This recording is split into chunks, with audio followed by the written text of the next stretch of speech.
welcome back to Ask Anything Parking with Andrea. So we are officially starting late today because there's a lot of stuff going on in this household. We're preparing for some things. So, but we're here. We are here. So again, welcome back to Ask Anything Parking with Andrea, where we talk about the real challenges drivers face when it comes to parking. So, today we're going to talk about something that almost every driver has experienced, especially if you're ever going to a concert, a game, or a big event. So, and the question is, why does event parking always feel so chaotic? So let me paint a picture for you. Can you turn that down?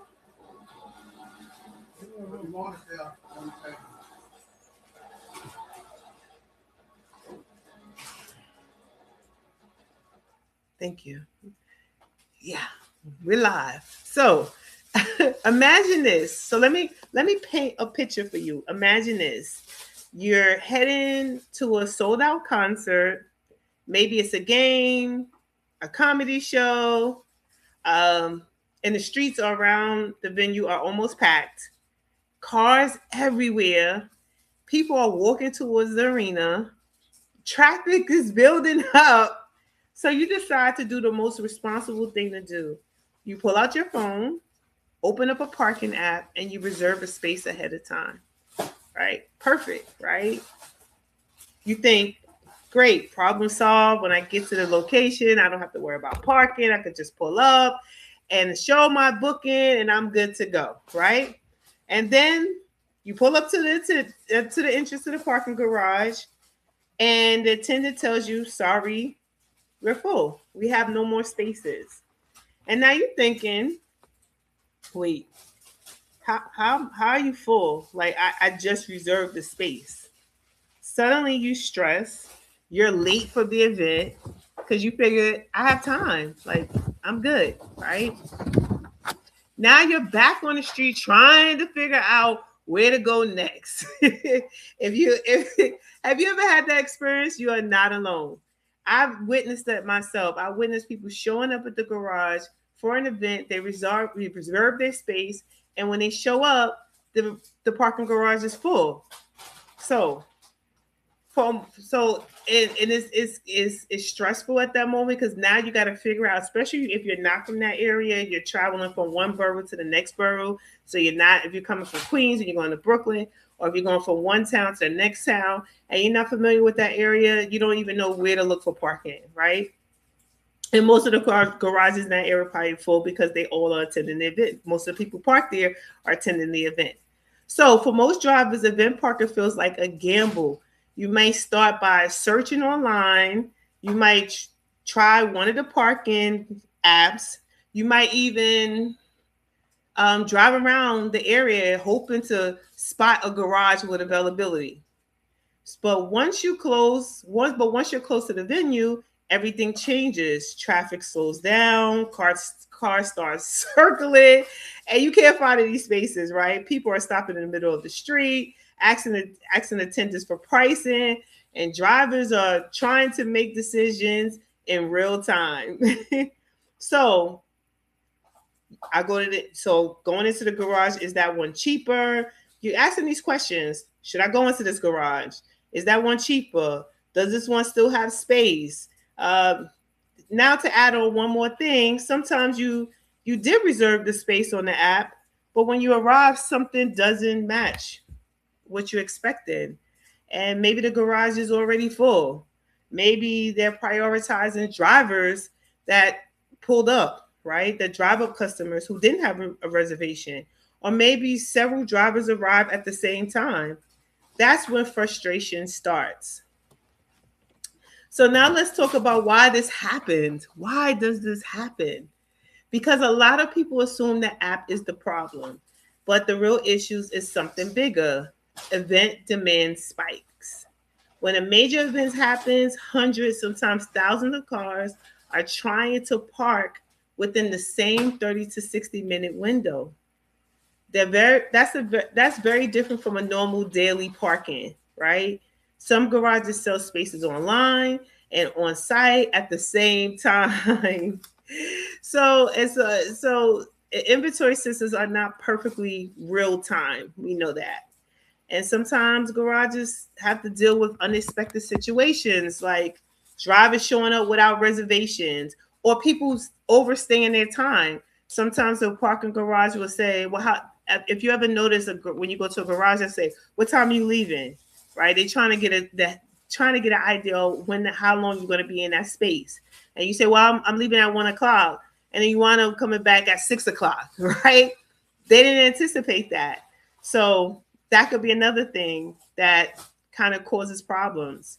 Uh, and then traffic blocking garage entrances, which is very rare in New York, but it does happen. And multiple drivers arriving at once for the same time slot. So, yeah, snow as well. Like if it's snowing and it's an outside garage, they have no space to actually put the snow because snow, where do you place snow? Like snow. And if it's cold, it's not Milton. So now let's flip the perspective because drivers see the chaos from the street, but inside the garage, things can be just as chaotic. Imagine you're a parking operator or a parking attendant, and you suddenly have hundreds of vehicles arriving within minutes. Attendants are trying to check reservations, and especially if this garage has more than one parking app that they partner with, so they got to figure out which parking app are you, which parking app are you using? They all have different booking ID numbers, so they're trying to figure it out, right? They have to direct cars. Cars are pulling in. They tell them to stop, but they keep coming forward. Managing the traffic in and out of manage traffic out at the entrance. So people are pulling out, people are coming in, right? It could be challenging. And handling drivers, their questions, and tracking available spaces. Like some people, you thinking they say they're going to be here for a certain amount of hours, like I said, and they wind up actually being there longer. And meanwhile, the streets outside is getting backed up. Drivers are impatient. People are late for their event. And the attendants are trying to manage all of that in real time. So sometimes be easy on the attendants. You might show up and the parking is not available. Sometimes it's out of their control. So be easy on them. They're just trying to do their job, right? Um, so, and so from the outside, it may look disorganized, but what's really happening is a surge of demand hitting a system that wasn't designed for synchronized arrivals, like people arriving all at the same time, right?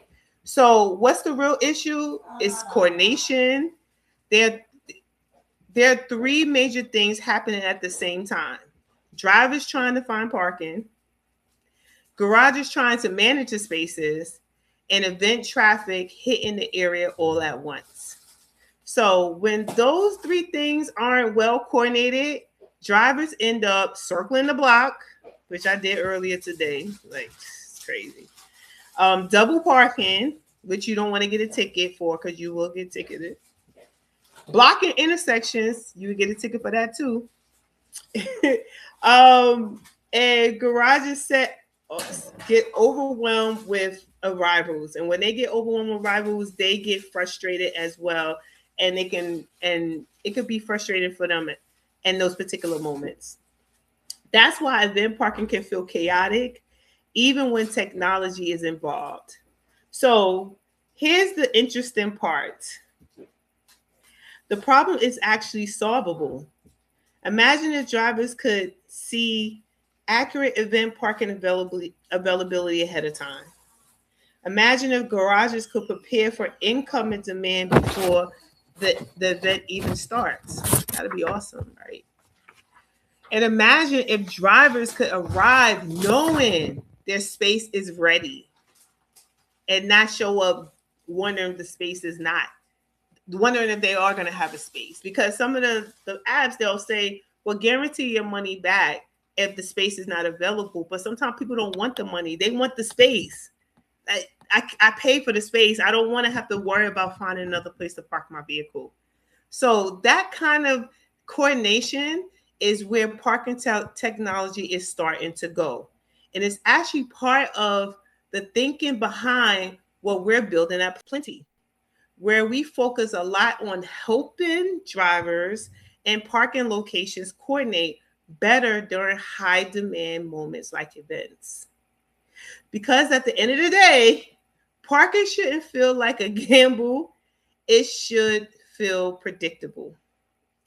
So, if you ever experience any chaotic event parking, I would love to hear about it. Drop your experience in the comments. And if you enjoy a conversation like this about parking, cities, and mobilities, make sure you subscribe and join us again for the next episode of Ask Anything Parking with Andrea. And you know how to hit the subscribe. You just hit that little bell and you can subscribe. And if you like it, give us a thumbs up. Like, give us a thumbs up because like to know. And if you have any, oh, got it, one thumbs up. Hey. And if you have any topics that you would like us to speak about, please drop it in the comments. We would love to hear. We would love to talk about it. So again, thank you so much for joining us. And we look forward to seeing you next week. Take care. God bless.